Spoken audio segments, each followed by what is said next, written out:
mobilise aujourd'hui, c'est la continuité de notre mobilisation du 8 octobre. On n'a pas eu aucune réponse du gouvernement.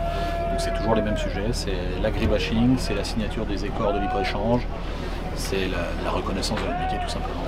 Ces accords de libre-échange posent problème puisqu'on accepte de faire rentrer sur le territoire européen, même pas français là pour le coup, c'est européen, des produits qui ne correspondent pas aux normes qui nous sont imposées à nous en tant qu'agriculteurs.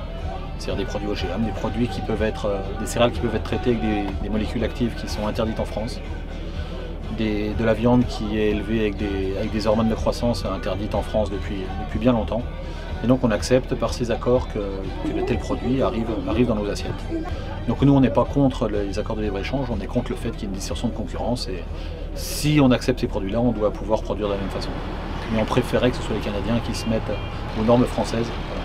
L'objectif n'est pas de bloquer, l'objectif est de défier, de montrer qu'on existe et on sait que c'est un mode de manifestation qui engendre des difficultés pour certains de nos concitoyens, mais c'est inévitable parce qu'on n'est pas entendu et donc il faut montrer vraiment qu'on est présent, mobilisé et qu'on existe toujours.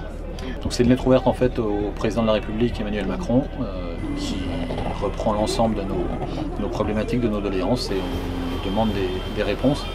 Et comme on ne peut pas lui remettre en main propre directement, on le remet en main propre au représentant de l'État sur le département. Donc effectivement, à Monsieur le Préfet ce soir, une lettre qui se veut aussi une pétition puisque l'ensemble des agriculteurs présents sont invités à venir signer, à confirmer leur accord avec les propos qui sont tenus par la FDSEA. Donc, je m'appelle Gravier Michel, donc, je suis agriculteur à Audonville, à côté de Gerbévillers. Et votre activité essentiellement les grandes cultures. Le président de la République et tout son gouvernement ne prend pas du tout en compte toutes les difficultés du monde agricole. Il y a eu un grand forum sur l'alimentation l'année dernière et à cette heure-ci, un an après, il n'y a aucune retombée pour les agriculteurs. Tout est parti à la grande distribution, donc c'est pas normal. Évidemment, si on n'a pas de réponse, le mouvement se durcir, je ne sais pas, mais il y aura une manifestation. S'il ne nous entend pas en région, on va être obligé d'aller à Paris pour lui faire comprendre qu'on est toujours là et qu'on attend des réponses.